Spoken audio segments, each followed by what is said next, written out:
Justin, it's nice to have you on here, man. How are you doing today? I'm doing great, Sergio. It's great to meet you, man. Absolutely.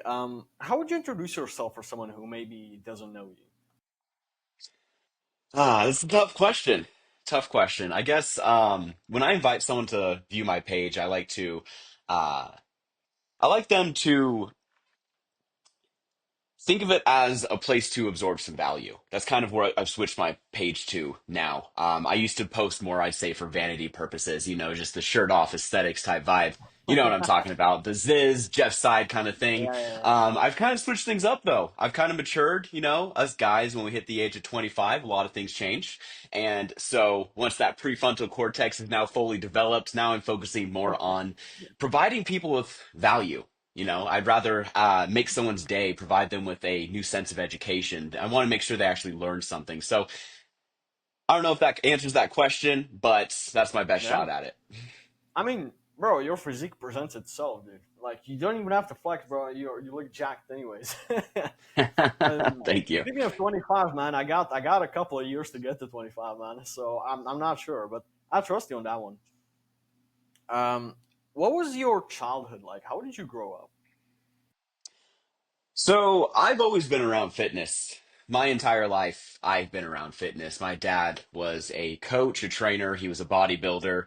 And so, he would pick me and my brother up and just be doing curls with us when we were kids. Like that's how much I was around fitness my entire life. So I really grew up around that. And it made me wanted to get into some sort of career, some sort of profession where I am including fitness. In fact, what my original plan was in high school, I was planning on being a firefighter because firefighting is my things that I was passionate about. Exercise, working out, and also I wanted to save lives, man. I wanted to make a difference. I wanted to actually Mm, do something. And so those were the two things I was so passionate about. And so that's what brought me towards firefighting originally.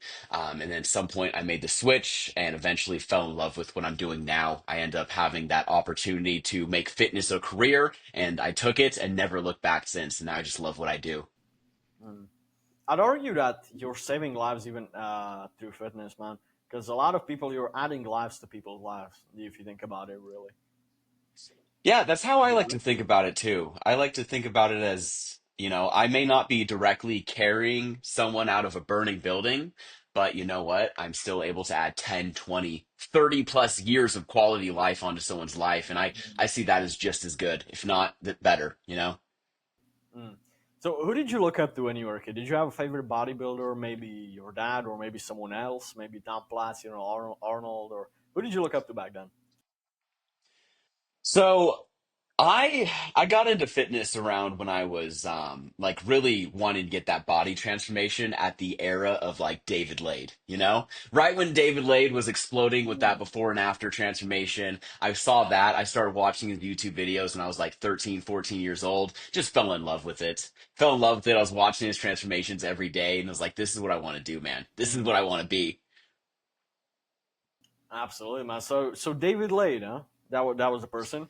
Um, He's a big one for me. Yeah, I gotta say, he's probably up there, top three, probably. mm, I like that. What were like if you would have a chat with you when you were starting, like the first few months in the gym? What would you tell him as like the first pieces of advice, the main ones? Because I'm sure like we've all made tons of mistakes in the beginning, bro, when we were figuring shit out. What would be the two or three main things that you would tell him? To tell myself of like my young self. Yeah, yeah, Oh man. Uh One of them would be to not focus so much on trying to lift so damn heavy. Avoid the injuries, avoid cracked ribs, broken shoulders and stuff like that. Quit focusing on just trying to lift it as heavy as you can and do the ego lifting. Instead, focus on some proper form. But I imagine most guys would tell themselves yeah. that as well. What injuries did you have? So there was a point where I was loading up plates, going for a record on bench press, one rep max. I got 340 on the bar, and when I was doing this rep with the 340, I lowered it down, and once I got it down to my chest, I could just feel the crack. And then I went back up, racked it up, and then I went to the chiropractor after, and he's like, "Yeah, you just fractured a rib." I Oh was done benching man. for a long time after that. I've had some previous injuries with my shoulders because I used to wrestle in high school. I went to state for wrestling, and I've dislocated both my rotator cuffs, or torn both my rotator cuffs, and dislocated both my shoulders. And so then just going into lifting, getting serious about that, I have had some pretty rough injuries in the shoulders. I mean, I Mm. can't count the time. I can't count on both my hands the amount of times I've dislocated my shoulders. Man, holy shit. You know what, man? I'm 17. The For my 17 years of life, I only had one injury, actually two of them. So I'm kind of glad for that. I had a hamstring injury, and then this will sound stupid, but a glute injury, like a 45-pound plate fell on my left glute from the leg press when I was tying my shoelace, and I got surgery for that last month. Right, I had a really dark purple bruise which got infected, and that was a whole story. I still can't squat for the next 2 months, but I only had two injuries and no broken bones yet. Might add. So I feel myself lucky. But how do you prevent yourself from getting injured? I'd say with proper warm-ups, one is to don't do static stretching before your workout. It's just a dumb idea. It's been Mm, proven to be a myth. Don't do static stretching before a workout. Don't hold a toe touch and then try to do some RDLs after that. Doing some heavy yeah. RDLs after holding some 10-second toe touches, you're just amplifying your risk of injury. I mean, amplifying it. So I'd always say static stretching, say for after your workout. Dynamic stretching is what you want to do before. Warm-up, stuff to get the core body temperature up. Mm, absolutely, man. I agree with that. In PE, I don't know what it's like in the US or where you're from, but in PE here in Europe, bro, we always used to do that. And we had a school gym. And man, now that I look back at it, I'm like, Jesus Christ, man. Yep, So, same man, same. did you train with your dad, or did you have an experienced friend or a coach or someone when you were starting, or were you learning from YouTube or from guys online? How did you learn? So I have got a lot of my knowledge from my dad, being someone that's been in the space his entire life. I just like I was saying earlier, I learned ever since I was a little kid. My dad was telling me like about fast twitch muscle fibers, slow twitch muscle fibers, normal not normal stuff for an 8-year-old to be talking about, but that's the kind of stuff I was around when I was little. And as I got older, I reached out to a lot of mentors, a lot of teachers, people to help educate me around the subject, did a lot of courses, a lot of classes, and as well as Mm, a ton of experience, just because actual in the field experience, I believe, is the best type of experience you can possibly get, in any field. I mm. think actually being in the field, working with people, hands-on type stuff, that's what's going to get you the best experience. Mm, yeah. A lot of people when they get into the gym, they quit, man, within like the first 2, 3 months. Why do you think people quit so early? Because it doesn't really happen that somebody quits after like 3 years in, right? I'm soon to get on my third year in the gym. Like, you don't see people quitting after a couple of years because they already made a habit. But why do you think people quit in the beginning? Well, that's the thing. A lot of it's a habit. One of my favorite books is Atomic Habits by James Clear. And in that book, he goes Oh, I into a bit love of that depth book. about how long it takes to build a habit. And, that first couple months, that's when it's hard to get something to stick, because that's when it is something that's new to you. And anything that's new is going to be uncomfortable. But getting uncomfortable is a sign of growth. If you never get uncomfortable, you're not growing. So I think that's a big part of it. And I think that people tend to fall off because they just don't know how to get started in the gym. They start off and they go way too hard with these extreme difficult workouts that leave them just ridiculously sore. And then after a workout like that, you're not going to want to go back in and do that again because you're just miserable? Mm, So I think a big part of it is kind of taking it nice and slow in a more sustainable approach and kind of starting off with baby steps. Slow, progressive overload. mm. You see, that's kind of different for other people. I remember when I started going to the gym, man, the second day I couldn't move my arm because I trained chest and bicep. Man, I remember after that workout, I kind of liked that sore feeling. Like, at that day, it wasn't fun, but I remember that day to this day. I never was as sore as back on the first day, man, because your body's not used to it. But to some people, okay, I'm gonna ask you like this: Do you think that maybe like getting a circle of people, of friends in the gym, etc., do you think that would make someone enjoy the environment more and enjoy the thing as a whole more? How do they build a love for the gym? How do they start actually enjoying it, not just doing it because they have to? I think it's really great to have like a community and people to do it with. I think support by your side is really big, but I also think doing it for the right reason. You know, if you're going in there and using it as almost like a meditation, using it as like a meditation to help Mm, you like get through the day as like an outlet to put your energy in, then you're going to have a much higher likelihood of falling in love with it instead of using workouts as punishment. I think a lot of people see working out and exercise mm, as punishment when in all reality it's like we should be allowing ourselves to work out. It should be I get to work out. I get to eat healthy rather than I mm, have to work out and I have to eat healthy. I think a lot of it comes down to the mindset. Yeah, I feel like the two of us have already built that, right? Like we can't wait to work out, but I don't know, man. I feel like some people, again, doing it for the right reasons, as you said.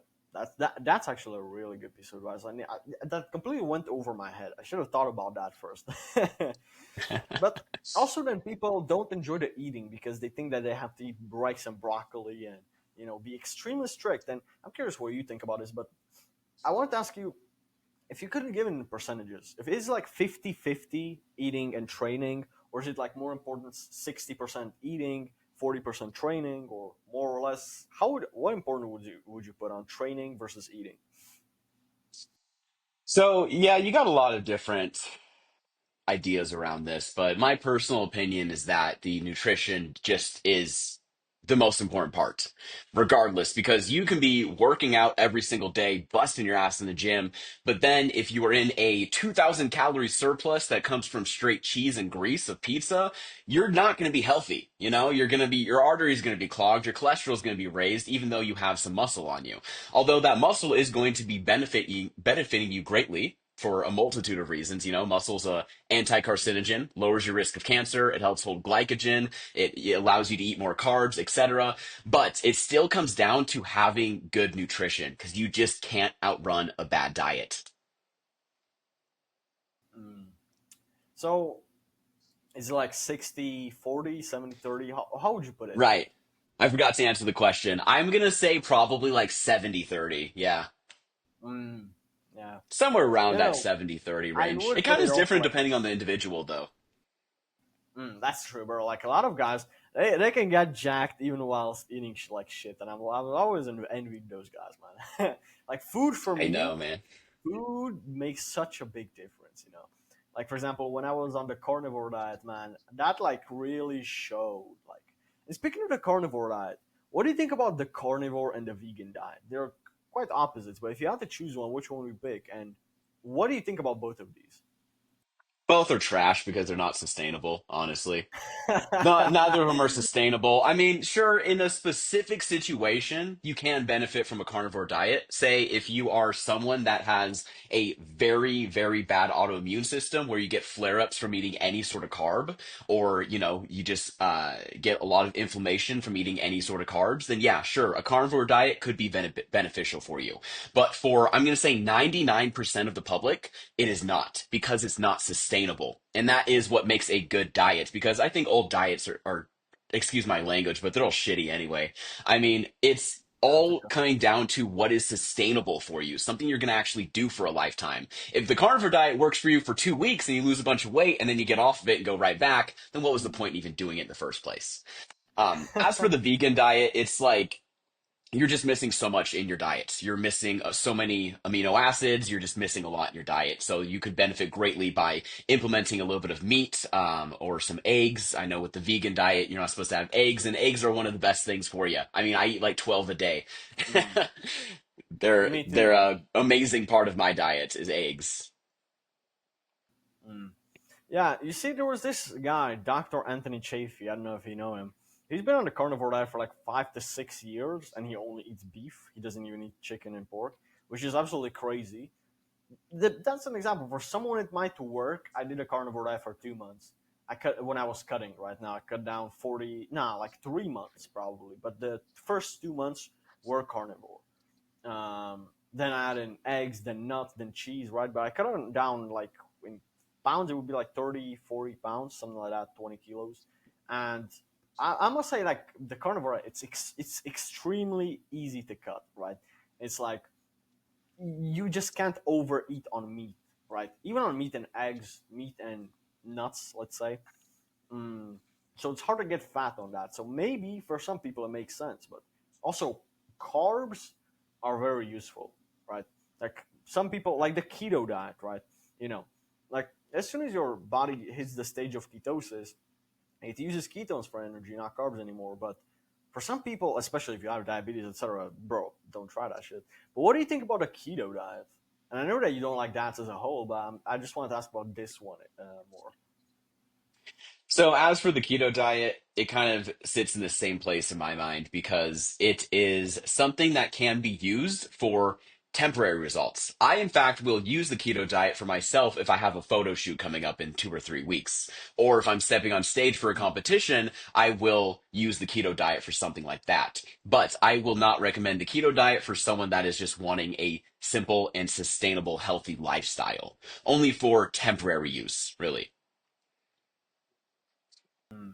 Yeah, Unless, of course, you're someone that just loves it and it works for you, then all power to you. But like I said, 99% of the public, it will not work for. yeah, man. So I did try the 0 grams of carbs a day, man. That and like I like being on low carbs. Like up to 50, 100 grams of carbs a day. But man, I didn't like if you go over on the keto for too long, man, it starts feeling like shit after a while. I'm not gonna lie. And speaking of whole nutrition stuff, there are a lot of meals that people think are healthy, but in reality, it's actually very shit. And I wanted to ask you, what do you think is like a misconception that is a stereotype that people think that it's healthy, but in reality, it's the opposite? Oh man, I don't know. It's a tough one because I don't really like to segregate foods as like this is healthy, this isn't. Because in all reality, it's like what causes us to be unhealthy is usually just by eating excessive foods, being in an excessive caloric surplus for an extended period of time that causes you to put on too much body weight that then leads to health issues. That is what is classified as usually unhealthy. But I don't really segregate any certain type of food as unhealthy because I'd say there's a place for pizza. There's a place for ice cream. There's a place for all these things. As long as it's all Mm. in moderation, you know? Very in moderation. I, of course, like I have pizza sometimes. I enjoy it when I do because that's a balanced lifestyle. Yeah, I mean, I almost wanted to disagree with you on that, but I'll be honest, man. Like nobody's perfect. Okay, I'm not. I don't want to say nobody, but I think that 99% of people are not perfect, right? Even I fuck up on my diet sometimes, and it's not really diet. It's like a lifestyle after a while, right? After a while, you start liking rice and beef, and after a while, you start liking, eggs, right? Scrambled eggs. You start liking and enjoying and looking forward to these meals. But after a while, I want to ask you this: I haven't ate a pizza in God knows how long because I'm not attracted to that food anymore. But do you ever like find it that the unhealthy food that maybe you used to eat before, maybe you haven't eaten in a long while, is less appealing after a while? Did you ever experience that? Yeah, absolutely. And bringing it back to another book I just read on this, Scarcity Brain by Michael Easter. I was just reading this one, Mm, and it does talk about how our brains are basically like gambling machines. You keep feeding it this junk food, it keeps releasing that dopamine, and you end up getting addicted to it. But if you go without it, you don't even think about it. mm, So yes, that I do agree with that. I personally, when I go mm, for like a good long, beef and rice diet where I'm eating beef, rice, fish, eggs for like a year straight, I'll take a bite of something like sugary and it's kind of gross. mm. It kind of tastes Yeah. gross in a way. But the only reason I still say it's all right is because like not everyone's that way, Some people still like to have that Mm, balance and be able to go out to dinner with their friends. Like that's an example right there. Going out to dinner and mm, like trying a bite of someone's food and not feeling guilty about it. That's the main thing. I don't want someone to feel guilty about having one bite of a cupcake and being like, "Oh my gosh, I just ruined my diet. My life is ruined." You see what I'm saying there? Yeah, absolutely. I absolutely agree with that, man. Like there are some people that they're not even competing, for example, but they are like too obsessive over certain like small events. All right, like I missed cardio today. Well, you did it the last 6 days in a row. You're supposed to do it 7 days. You did 6 out of 7, and you still look good. Okay, maybe you shouldn't beat yourself up too much about that one day you missed because you were sick or whatever, you know. And there are a lot of stereotypes in the fitness world. What are like some stereotypes that you don't like that maybe they're slightly true, but it's like a stereotype that doesn't sit well with you. Huh. That's a tough one. Can't think of one off the top of my head. Some stereotypes. I mean, I guess I don't know. I don't like the stereotype of like you have to do excessive cardio to lose weight. You know, that's Mm, something that's not really true because cardio has its benefits and weight loss is not really one of them. Cardio's benefits are things like cardiovascular health, mental clarity, these types of things. Some people use it as like a meditation. But overall, the effects on weight loss from cardio, not that beneficial. Trace amounts. In fact, like, you eat one M&M, the math on it's like you eat one M&M, you got to run a couple laps around the track just to burn that thing off. Like, so that's why I focus more on like, what you're actually putting into your body. Again, going back to sustainability approach, that's my big thing. I talk about it all the time. and especially so many endocrine disruptors, etc., in you know these processed foods, man. Like when you look at the back of something and it has a whole bible of ingredients, like bro, that shit is scary. They have like, Yeah. yeah, like half of the things you can't even pronounce. And you know what's crazy? I see that even in stuff that should have only one ingredient, like meat. I look at the back of a ribeye steak, and I look at it, and there are so many like colorants, and I'm like, it's supposed to be a steak. It's the cheaper ones, right? And it's like I'm like, holy shit, dude! You have to check for this. You think that meat is just meat? They put fucking colorants and a lot of other stuff. So how do you think eating processed foods affects like the overall health, especially over a long period of time? I'd say going back to Scarcity Brain by Michael Easter in that book, he talks a lot about how it is addiction. That's what a lot of because this is one way to look at it. Some people look at like obesity as an addiction, the addiction to food. And this addiction can Mm, derive from processed foods mostly. You can't really get addicted to a bowl of lean beef and rice. You're not going to get addicted to that. Instead, you're going to get addicted to these over processed, hyper palatable foods that are just have a ridiculous amount of sugar, salt, and fat in them to where they're so delicious that they light off a firework in your brain of dopamine just going off because we're not made to really eat those foods, back in the day, mm, survival days, we were scarce. We were looking for food. We were eating things like nuts. We were eating meat. We were eating stuff like that. And we didn't have access to like ice cream. But, if those guys did have access to ice cream, they would go crazy on it. And our brains haven't developed from mm, that. Our brains are the same as they were then, pretty much. And of course, there's some changes, mm, but like going down to the primal instincts, our brains are still basically that same way, that primitive way. And so mm, it's just so easy to, as a survival mechanism, want to overindulge on these delicious, hyper palatable, calorically dense foods that are going to put fat yeah. on your body, especially in stressful situations. When we're stressed is when we're going to eat the most of these processed junk foods that we're likely to Mm, overeat. yeah. Holy shit, dude. Yeah. You know, a lot of I see a lot of even young guys like taking tests and taking like going not natty at like fucking 15, 16 guys younger than me, bro. And it's scary, all right? And what is what is steroids as a whole? How does it affect you when you take it in your teenage years versus in your mid 20s, 30s? Like, why is it? Because I'm sure it must be more dangerous when you're like fucking 16 and you're taking it illegally, etc.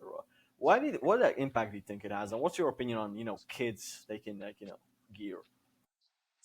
Yeah, so I don't have any personal experience around it, but I do know that there is a lot of kids that are getting into this at a very young age. And I mean, it can't be safe. It really can't be safe because it's not safe to alter your hormones in the first place, especially when you're doing so without medical supervision. And when you're doing it at such a young age, when your brain's not even fully developed yet, that can throw off your hormones, really throw off your hormones. And this can like lead to a lifetime of messed up brains, messed up bodies, messed up Mm, sex hormones from doing this at such a young age. I wouldn't mm, agree with anyone taking steroids of any kind, especially as a kid. I think that you should take them if you know you're someone that wants to compete, obviously, because you have to if you're someone that wants to compete. But I think there's a place for it, mm. you know?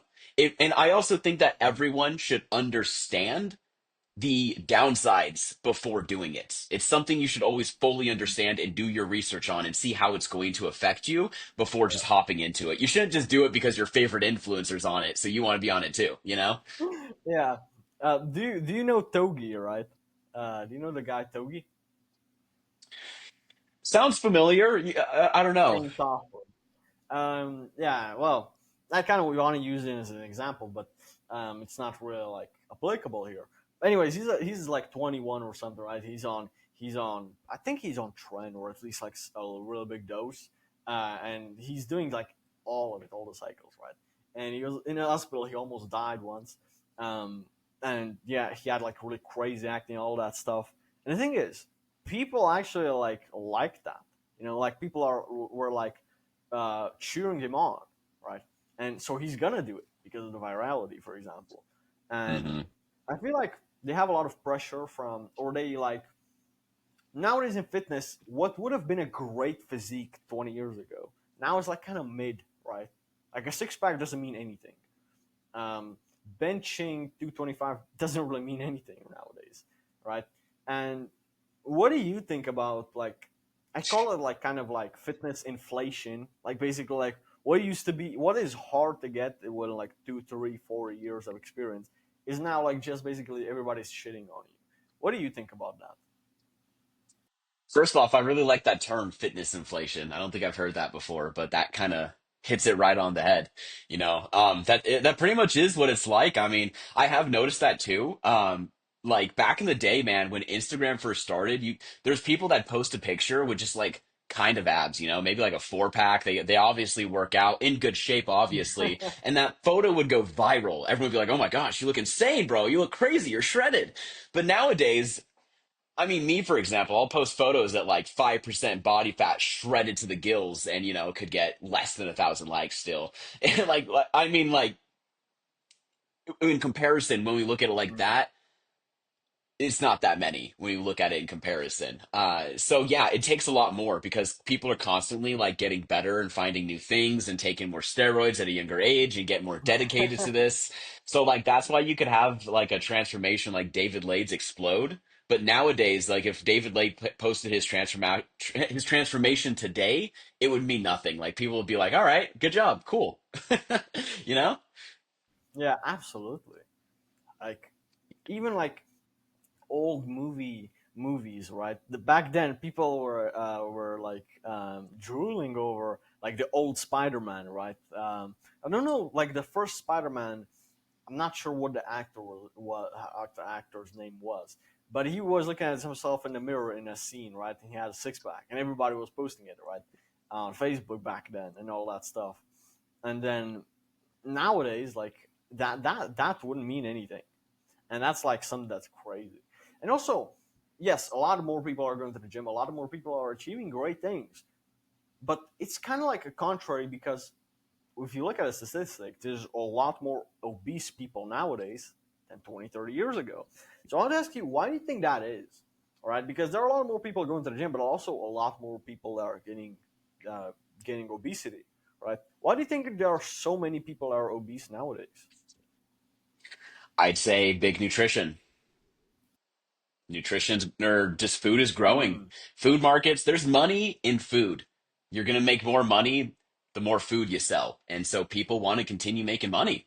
So they're going to push better food that's more delicious, more addictive. You know, everyone's going to eat this delicious, addictive food, get fat from it, and then they got to pay those medical bills. They got to give them more money to pay the medical bills to deal with that. So people are Mm, getting a lot of money from it, so it's going to keep going. mm, yeah. You know, also, I feel like, well, let me ask you this first. What do you think is harder, like going from fat to fit or from skinny to like big? I mean, I guess that comes down to the person, you know? I think that's very individualized. Personally, I would think it would be harder to go from being someone that's very fat to becoming fit. Mostly because going from skinny to building muscle, like you can only be so skinny and then build muscle, but you could still you see what I'm Mm, saying here? Like, if you're a skinny guy, you start getting into the mm, gym for the next couple years, increasing your protein intake, focusing on progressive overload, being in a calorie surplus, you're going to start building some muscle. You're going to start building some confidence, feeling better about yourself. Now, you look at it like someone that is 600 pounds and they want to get down to 150 pounds. That is a journey that's right there. That's going to take years. It's going to take a lot of time and a lot of yeah. dedication. But Mm, that's that's what I'm actually saying. You can go pretty extreme with the overweight thing. Like if you're someone that's yeah. 190 pounds and you want to cut down to 160, it'll take you a couple months. Mm, yeah. Exactly. I went from 195 to 150 in like 4 months, something like that. And to be honest, I would say okay, like if you're not obese, but if you're just like 50 pounds overweight, it's harder to go from skinny to fat. I mean, to skinny to fit. But if you're like really obese, then obviously being obese, it's harder. But Hmm. there are a lot of skinny guys that just can't gain weight. You know, they have all these excuses like fast metabolism, which okay, to a certain extent it's real, but why do some skinny guys struggle with gaining weight and get building muscle? I think a lot of it comes down to genetically, they have lower appetites, so it's more difficult for them to get in a surplus of calories. I know people that, they go 100 over their calorie maintenance for the day and they feel like throwing up because that's just where they're genetically at. Their body doesn't really want them to get much bigger than that because of a lot of it's genetics. Sometimes it is a mental barrier. A lot of people also just struggle to eat more because, they maybe have told themselves at a young age that it's bad to do so. It could be a variety of reasons, I'd say. But any guy that's skinny can build some muscle, 100%. Not necessarily everyone's going to look like Jay Cutler, of course, that's not going to happen for most people. But everyone can build some muscle and become a better version of themselves, regardless of where you are Mm. at, physically, mentally, or genetically. Everyone can become better. So how do they get over that hurdle of eating like a couple hundred over maintenance and feeling like shit? Well, how do they get over that hurdle? One of my biggest tips would be to start implementing oils because oils are 9 calories per gram, fats are 9 calories per gram, while carbs and protein are only 4 calories per gram. So what I have my clients do is they have some eggs in the morning. I'll say add 2 tablespoons of oil to that. Bam, you almost got over 200 calories right there added in. Adding in oil and fats are a great way to get in some extra calories or put you into a surplus or even snacking on a handful of almonds. I don't know if you've seen the math on it, but I mean, like a tiny little handful of almonds is like 600 calories, dude. So you snack Yeah, on a few of bro. those and you're good. Yeah, I'm like currently bulking right now, man. I'm telling you, for me, what works best is cashew nuts, bro. Cashews, they're 200 grams of cashews is like close to 1,000 calories, right? Like a small pack. I can eat like three, four, 5 packs of those in a day if I wanted to. Five maybe pushing it, but like I could eat 4,000 calories only of cashews. Now I'm not gonna do that because that's unhealthy. Okay, that's a little too much Mhm. fats. Um, you have to have some diversity, but nuts is a really good way, man. And also, Great way. you know, how Ozempic, right, is um, for the appetite, etc. And a lot of people are abusing Ozempic. Does exist like some? Is there something like a reverse Ozempic, like something that gives you appetite? Yeah, there's a peptide called M677, I believe, that activates the ghrelin hormone and can stimulate appetite. That's to reverse the appetite, if that's the answer you're looking for. Ah, interesting. What do you think about Ozempic? Since you mentioned it.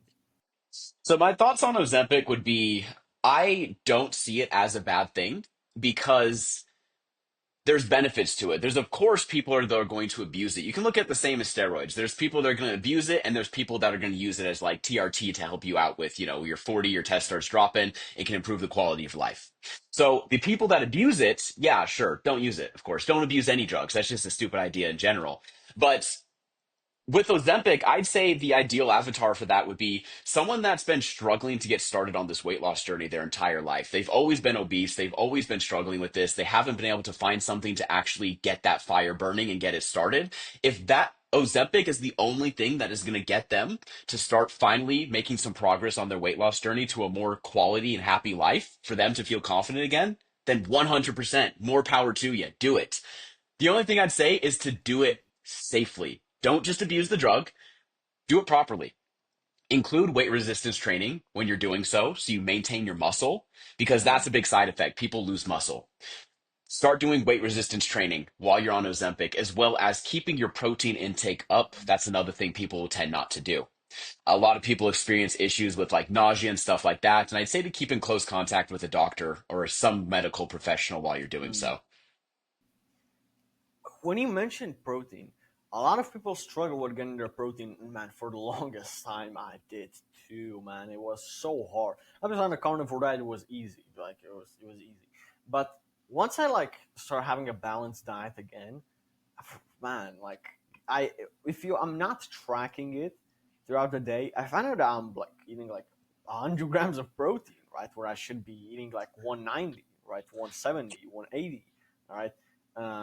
But how do you get your daily protein intake? Like, what do you have any tips for people who struggle with that? I would suggest making sure to include protein with every single meal that you eat. No more snacking on, don't ever make a meal just fats and carbs. That's not a sustainable Ah, meal. That's not a satiating meal. Always include protein with every single meal. Try to get an adequate amount, mm, somewhere around 20 to 30 grams per meal. And then also, I would suggest eating the protein first, because something that happens pretty commonly is say you have a plate with fat, carbs, and protein on mm, it. A lot of people will just eat the fats and the carbs and save the protein because then after they're not hungry anymore and then just won't eat it. So eat the protein first and make sure to include it with every meal. Try to do the math on it too. For me, I try to get close to 200 grams in a day. Say I eat 4 meals a day, that comes down to about 50 grams per meal. Or, a mm, little bit less with some high protein snacks in between. So try to think of it like that. And also, I would suggest tracking your protein at least in the beginning stages. I don't necessarily recommend tracking for your entire life, but at least track it to get a really good understanding of what it actually looks mm. like, how much protein actually looks Yeah, like, what's on your plate. yeah, and a lot of people don't track because it for them it's too much friction. Install MyFitnessPal and use that app every single time, right? Like in my opinion, and I don't know if you're going to agree with me on this one or not, but it literally takes 20 seconds. Just look at the back of it and just keep it in mind, and consider like logically, not emotionally, if it's a good idea to eat this food, right? And whenever you're eating eggs, it's like you don't have to think about it. You know what? Eggs and red meat is good for you. You know that there are a lot of healthy foods. But if you're like actually, I used to eat a lot of protein bars and protein milkshakes and stuff like that. Man, I look back at it now, and for me, I know that it works for a lot of people, but now like the sheer amount of carbs that it has, it doesn't lie with me. Um, and I wanted to get your opinion on fasting because when I was cutting, fasting was another thing that I utilized, and I wanted to get your opinion on it. What do you think about fasting? I'd say it's very individualized as well. Certain types of fasting can be beneficial for a multitude of reasons, but not necessarily always weight loss. I'd say there's big benefits in fasting for health reasons, for hormonal reasons, as well as spiritual reasons. But Mm, I don't. normally recommend fasting for my clients that are wanting to just lose weight in a sustainable way that's going to last them a lifetime. Because for most people, fasting leads to binging. That's the sad truth. 90% of people, I'd say, fasting leads to Mm, binging.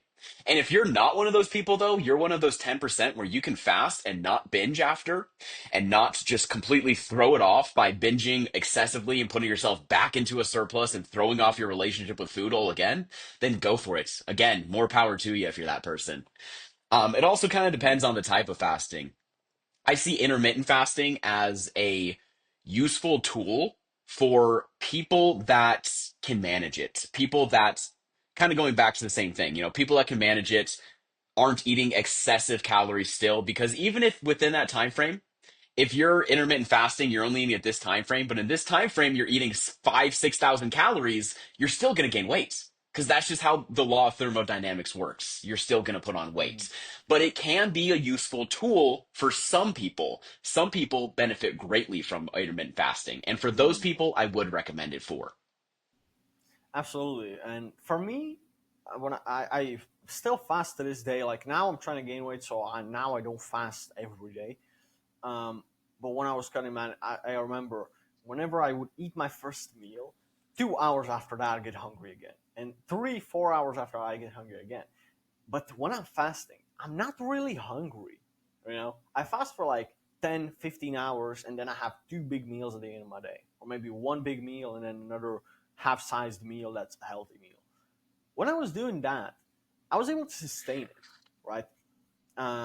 That was a benefit for me. But fasting has, as you mentioned, a lot of other benefits, to be honest. And especially like, when you eat a big, the term food coma, when you eat a big like bowl of rice or something, and you just feel sleepy as hell, right?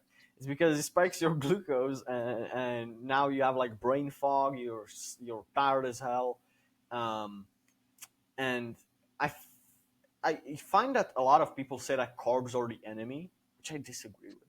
I think that there are, if you're not like eating some crazy amount of carbs, like I had someone on a podcast, Sean Collins, he eats 600 grams of carbs a day.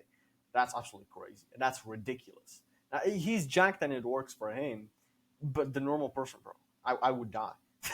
Hmm. But how do you balance carbs? Because a lot of people have problem with carbs. They eat too much carbs, or they feel bad after carbs, or they think that carbs are the enemy. What's your opinion on that? So carbs are definitely not the enemy. Definitely not the enemy. They can be easily overeaten though. They're typically used in these hyperpalatable foods, usually in the high Yeah. glycemic index way. Usually the sugars, these are the carbs that are going to be turned to fat quickly. They're going to cause that blood sugar spike where your insulin needs to take it down, and then you get that crash, that brain fog. With carbs, I'd recommend for one, when you're eating carbs, try to stick to low glycemic carbs. Things like brown rice, oatmeal. These types of carbs are going to be way more beneficial for you. They're going to last a lot longer. It's going to be more sustained energy, and it's going to have less of a crash. I think that's a big part right there. I Mm, personally like to stick to lower carbs, not no carbs and not extreme carbs, but I like to keep it low and time it. So, like throughout my mornings, I don't eat any carbs. I don't like to eat carbs in the morning because I've noticed it'll decrease my energy levels throughout the day.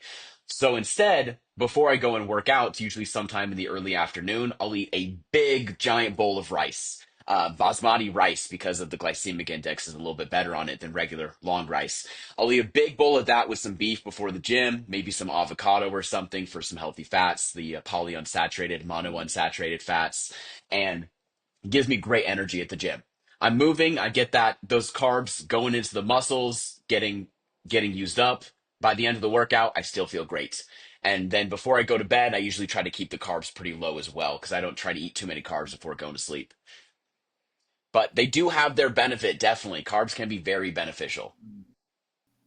Even going to sleep on a full stomach as a whole takes a toll, right? Like your sleep quality is gonna be, your sleep efficiency is gonna go down like by 10% a lot of times, 20.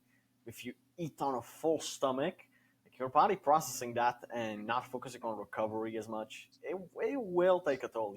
The second morning, you're not gonna feel as energetic as you think you would, right? Especially when you cut down on sleep and only sleep like 5 6 hours, you know. And I want to get into sleep later, but I have one more question before we get into sleep. I want to ask you: there are a lot of different advice, right?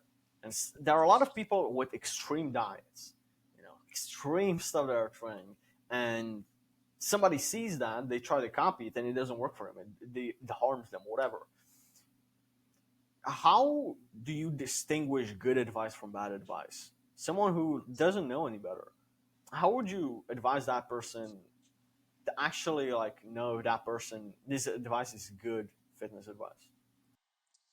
So it's honestly so hard to do nowadays because I'd say one, don't focus Yeah. on the number. Like just because something's viral, just because it has 1 million likes, doesn't mean it's right. It doesn't always mean it's right. I'd say it's very difficult for someone that's new to distinguish what's right versus wrong. So that's why I always recommend hiring a coach. Hire a coach to have actually someone by your side to walk you through it and show you the day by day of what to do.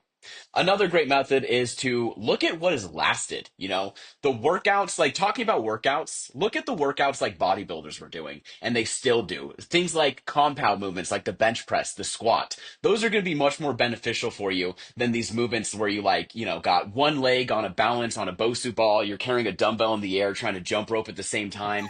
Like, those workouts are popular because they're trendy, because they look ridiculous, so they get virality, but not because they're actually beneficial. So don't just base it off of likes and views. Yeah.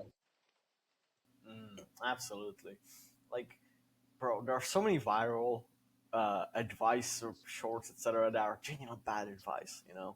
Um, like I'm gonna use this as an example. Andrew Tate, when he said that smoking cigars increases testosterone, whilst that might be true, like risk reward ratio, like you're not gonna get lung cancer, but you're gonna get throat cancer and tongue, right? Those can get cancerous from that since you're not inhaling the smoke from a cigar, but you're risking cancer to get small, maybe 5% increase testosterone. Might be not even that. Like look at the balance of it. People don't look at the good at something, and even at people. Not just because somebody gave you one piece of bad advice doesn't mean that everything they say is bad. And the same with the opposite. Where should people get their information from? I'd say science, actual studies. Look up studies online because science doesn't lie. I mean, of course, people do lie on science, but doing your own research. I like to follow this one rule. I like to if I find out something new and I want to know if it's true or not, I will go and try to find three authentic cited sources online from a authentic website, not like a, Wikipedia page where anyone could just put anything on it, but from a authentic website. I like to find three different articles on this topic. That's how I know something's true. Yeah.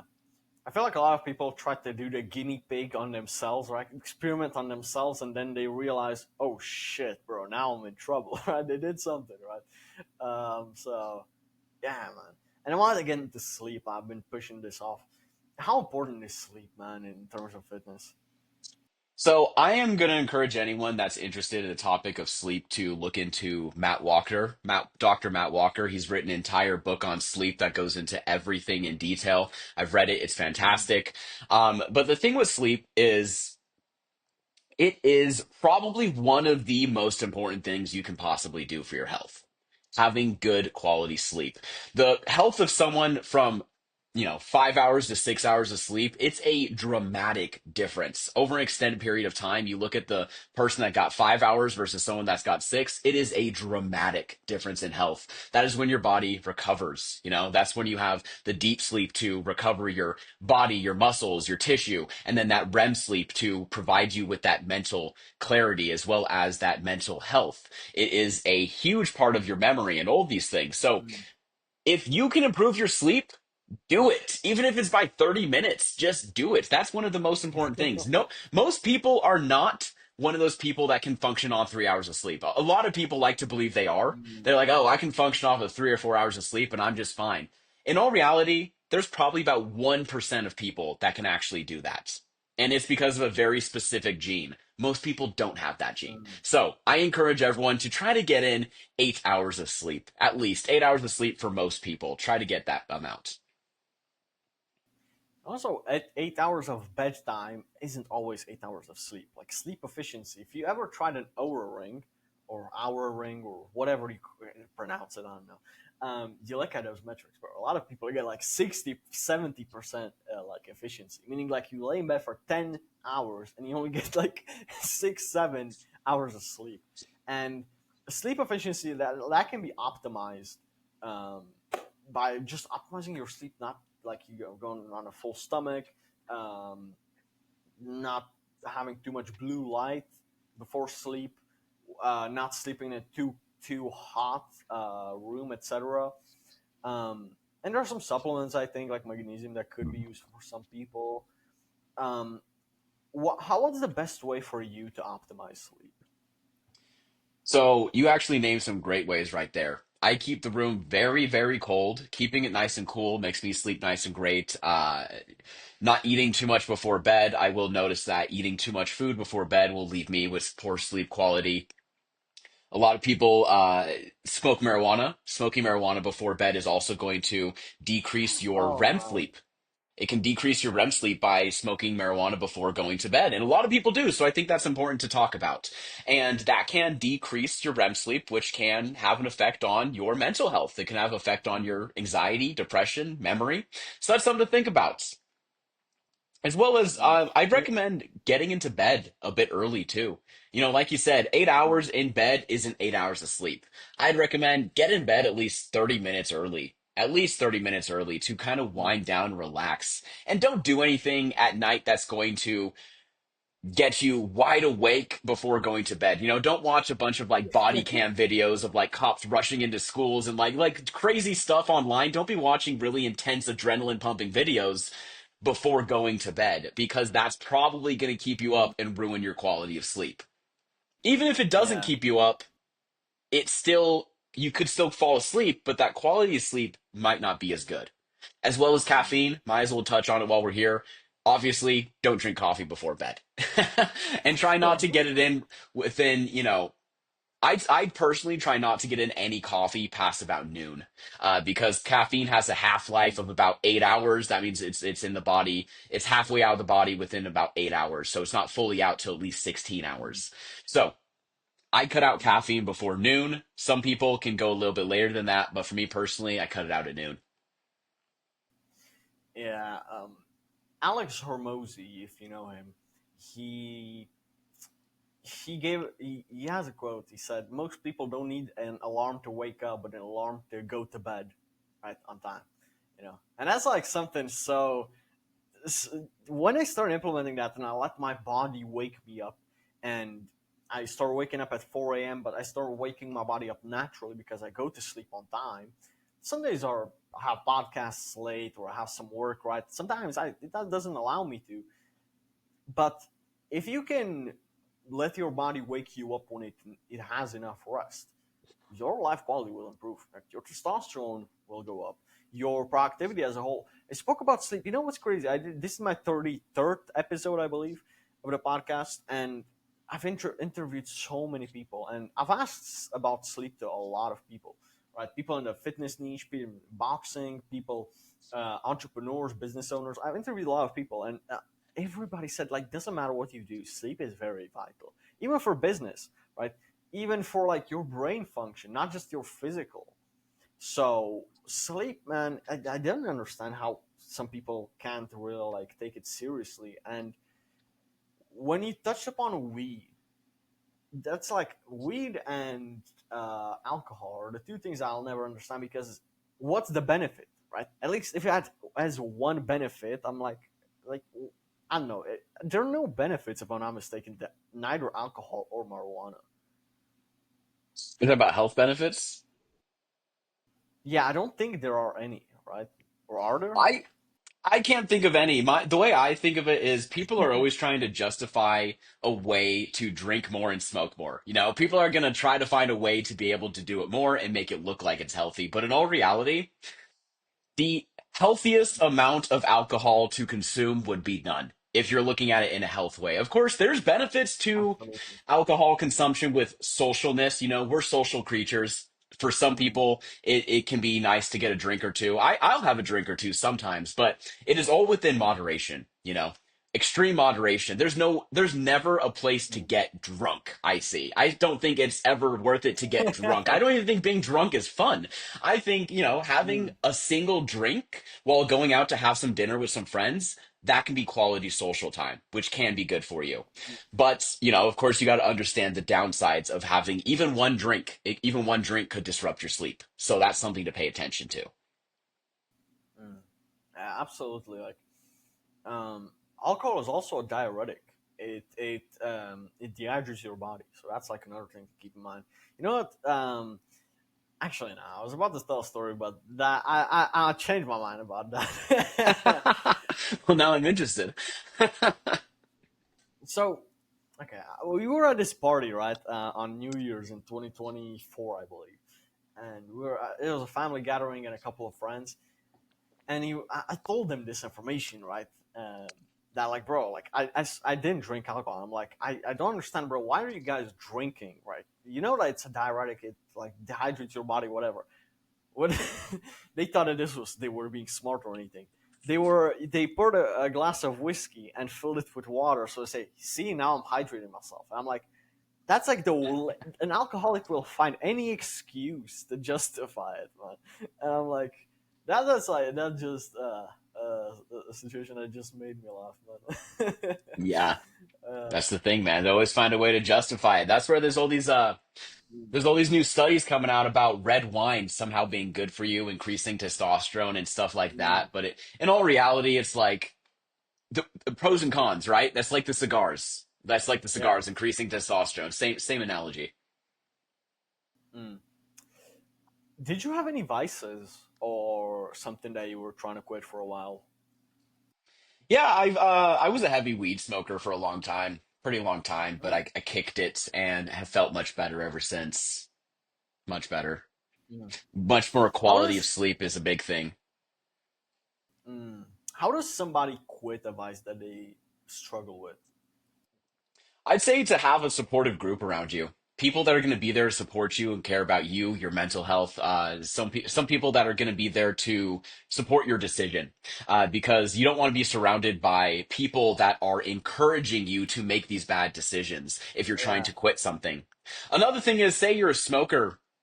You know, a way to look at it is not by saying, you know, oh, no, thank you. I won't have a cigarette because I'm trying to quit smoking, but instead having it in your mind as, Mm. no, thanks. I'm not a smoker. You know? Yeah, yeah, yeah. Changing your identity will change a lot of things, not just in vices, but in a lot of stuff.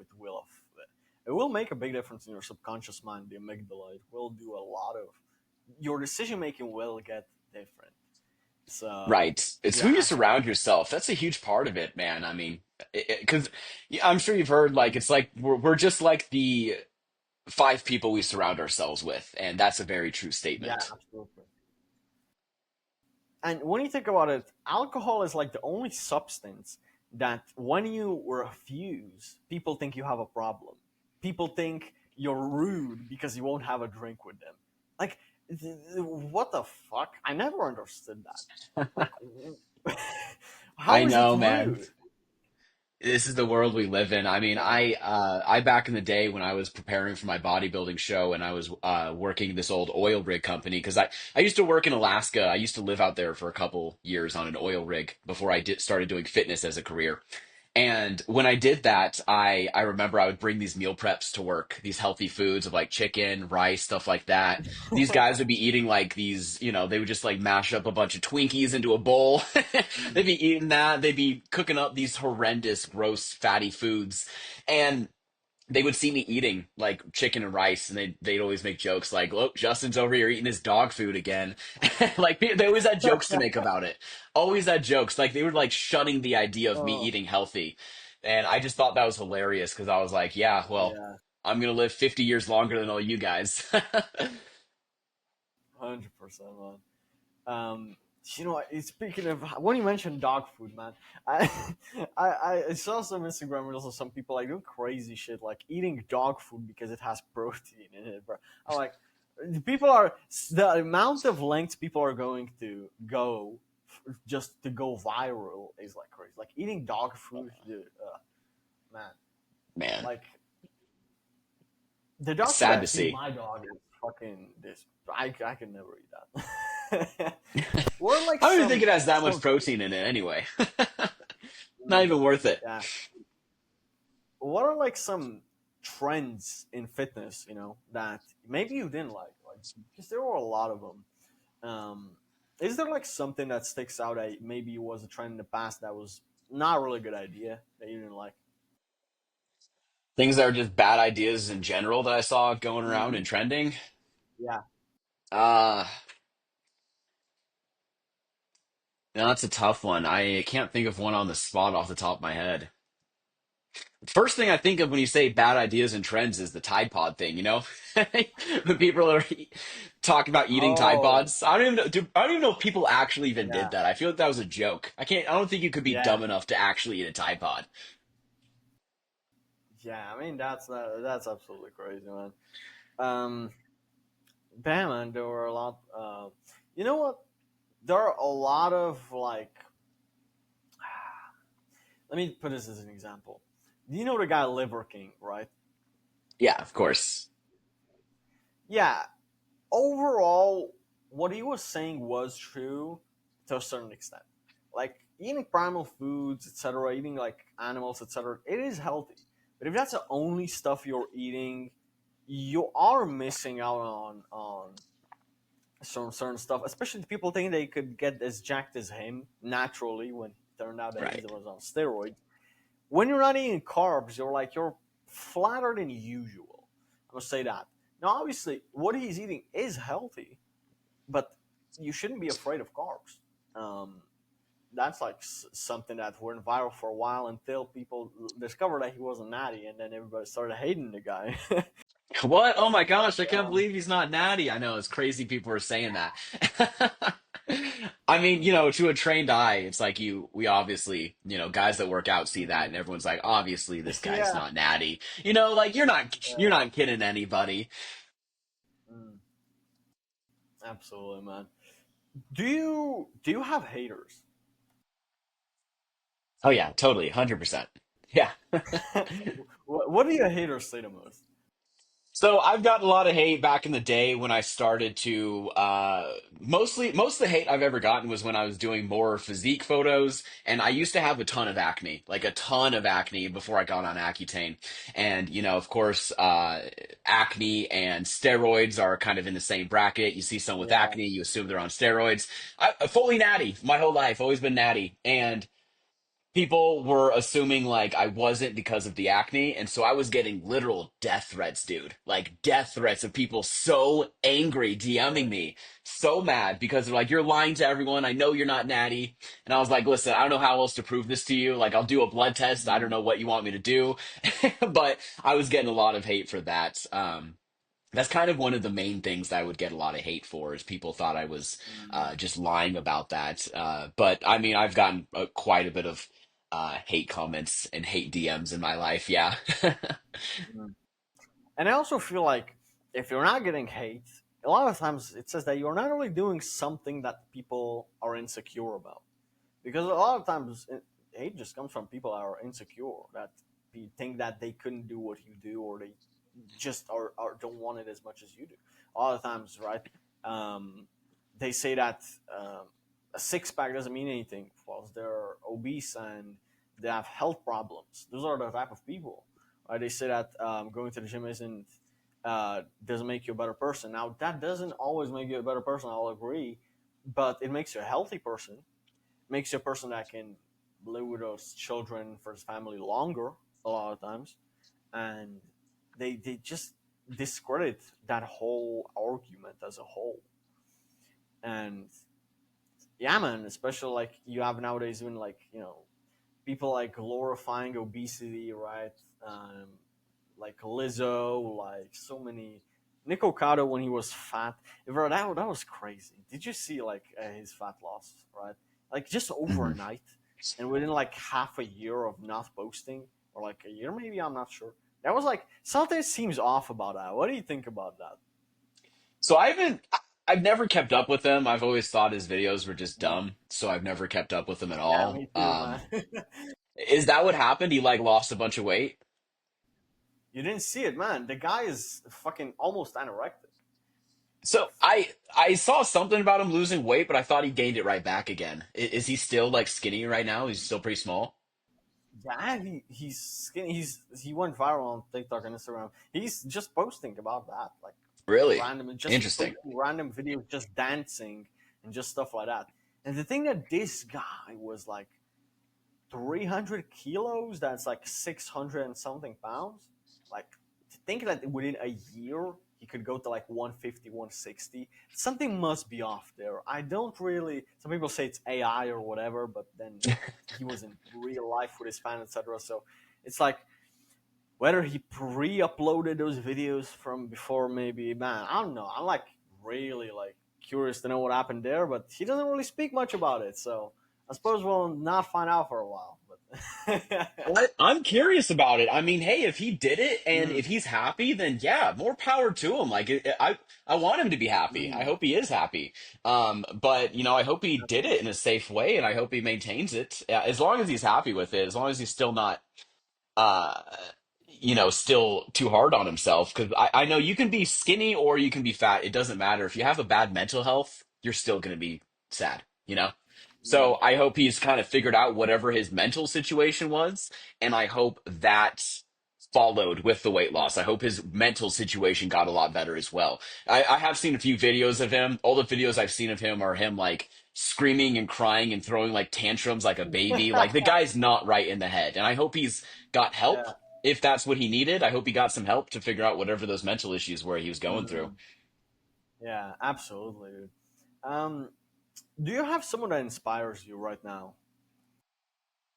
Right now, Mm, I mean, like, of course, I got the guys that I follow that have like on my favorited on Instagram. Search on my post, I see them. One of them, of course, Chris Bumstead. That guy, just kind of a legend. Daddy Noel, I got the chance to meet him a couple mm, times, get some photos with him and stuff. He's super cool. I really look up to him, his niceness, the way he's just so personable with everyone. I mean, he was a great guy. When I met him, he was just like, talking with me, asking what my name is and everything. Like you could tell he's authentic. I really look up to those authentic guys like that. mm. Interesting.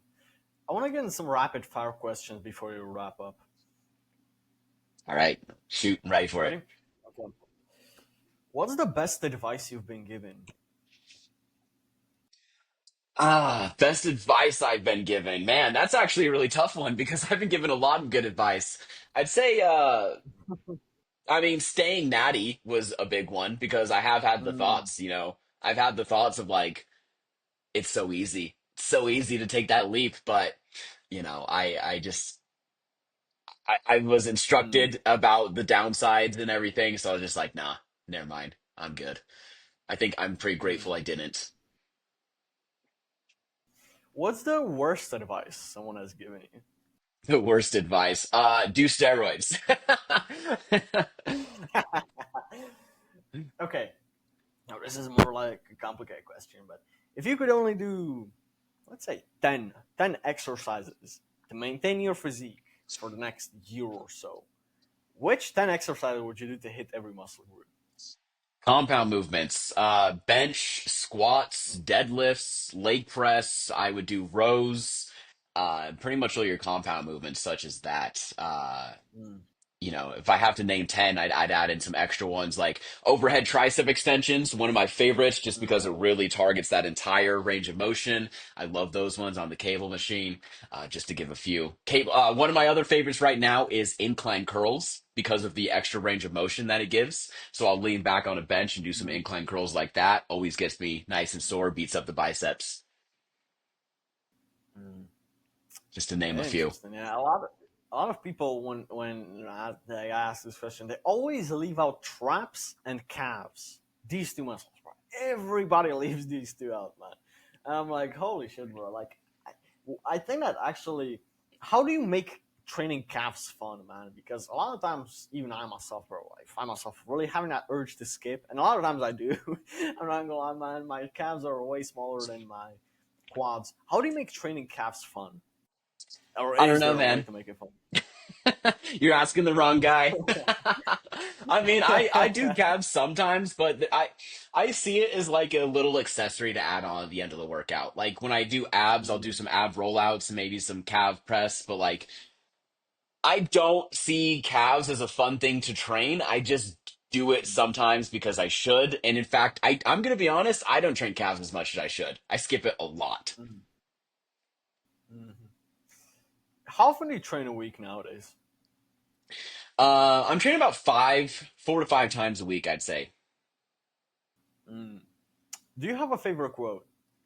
A favorite quote is the best time to plant a tree is 20 years ago, and the second best time is right now. Mm. That's a good one. People think it's too late, and I never saw that as a reality. Yep. Is reading books a waste of time? No, dude, I love books. I read books every single day. If I'm not reading a Yeah, book, me I'm too, listening to bro. a book. Me too, bro. I have a whole stack of books right there, man. I agree with that. Some people say it's a waste of time. I disagree. I disagree. Dude, I'd say a waste Well, of time is, sorry, I know these are rapid fire, but I'd say more of a waste of time is absolutely. to doom scrolling. If you're sitting there scrolling through Yeah, yeah, yeah. TikToks just to get that constant surge of dopamine, that's a waste of time. Mm, Instead, use that energy, use that time to actually learn something. Actually read a book, even if it's mm. not even an educational book, even if it's just science fiction. You're going to benefit much more by doing that than you are just from swiping away at your phone. Kind of like meditation. You're like doing a low dopamine task, and you're training your mind to not be extra stimulated and need that. People read Yeah. a page in a book and they can't remember what it was about. That's how crazy we got to. And And that you know was what me that in means? That school. just So means you need to learn, you need to read more. You keep doing it and keep practicing at it, your brain's going to get better at it. it's crazy that 20-year-old people, some of them, need to learn how to read. Like, how crazy is that, man? That's if you think about that, man. Holy shit, Mhm. man. What was your first competition like? My first competition was an absolute blast. It was exhilarating. You can see the medal right here. Fifth place, summer Ah, shredding. That was for my first show. It was exhilarating. That's the best way I could put it. It was so great to have that challenge, something to really push me. It's such a great yeah. feeling to have something that's like, I almost want to say something that's greater than yourself, Something that's going to allow you to Yeah. really get out of your Were comfort zone and push yourself. Were you nervous? What did you Oh yeah, feel yeah. like the night before the competition? The night you're laying in bed trying to get some sleep. What do you feel? What do you think about? Well, so I wouldn't really say nervous, more so like because, you're using water manipulation techniques towards the end of the show, so I'm not drinking any water. So pretty much the only thing I was thinking about was drinking some damn water. That was the only thing I could think about. And then before that, it was just constantly thinking about some food, but I didn't feel too nervous, actually. Even when I was behind the stage with my tan on, getting the pump on and everything ready to walk out, I was just like, adrenaline was going. I was so ready to do it. I was like, let's just do this already. I've been training for months for this. Hi, what's up, guys? This was absolutely my mistake, and I'm really sorry for that. My last like 2-3 minutes of the recording cut off with the audio, but basically we were just wrapping up at this point. I asked him like, I believe that after he said right this, the last thing, I asked him like, it's probably you don't feel nervous because you know you've worked hard for it. I'm not sure what we spoke about later on. I'm gonna be watching it right now, but I'll probably only put the ending towards the podcast, so like probably the last 2 minutes of the conversation or like the last minute won't be there. So maybe the last question won't be there, which I'm sorry for, but nothing I can do. Only learn from this. Next time it won't happen, and I'm really sorry for this, guys. Anyways, with this in mind, enjoy the rest of Justin talking. Yeah, you already put in the work. It's just now time to show off that work that you've been putting in. Proudest moment in my life. Oh boy, that's a tough one. I've had many proud moments. I'd say after a show, quitting a vice. Those are both very proud moments. I'd also say one of my proudest moments is my client transformations on my website. All those client transformations that have the amazing opportunity to be a part of, the clients that I've helped lose 60, 50 to 100 pounds and absolutely transform their lives. That is probably my proudest moments right there. 17-year-old self, I'd say to don't focus so much on yourself. Don't focus so much on vanity. Focus more on providing value to others, because that's where true happiness lies. What's next in life? Right now, man, I am really just focusing on, like I said, providing that value, providing value to people and really helping them out. Because I've learned that I've done a lot of self research and have learned that that is what makes me happy. It's not the likes, it's not the comments, it's not the shares, it's not the follower count. What makes me happy is changing someone's life. And so that's what I'm gearing my life towards, is making that change in other people's lives to provide them with that sense of confidence, that sense of happiness again, because that is, I'd say, much more valuable than your own personal joy, your own personal happiness. That's kind of a realization that I've come to over the past year. It was a pleasure being on. You can find me on Instagram, Justin Mabson. You can tag it wherever you tag it. JustinMabson, just first name, last name. I'm on TikTok as well. We don't know how long TikTok is going to be around though, so get me on Instagram.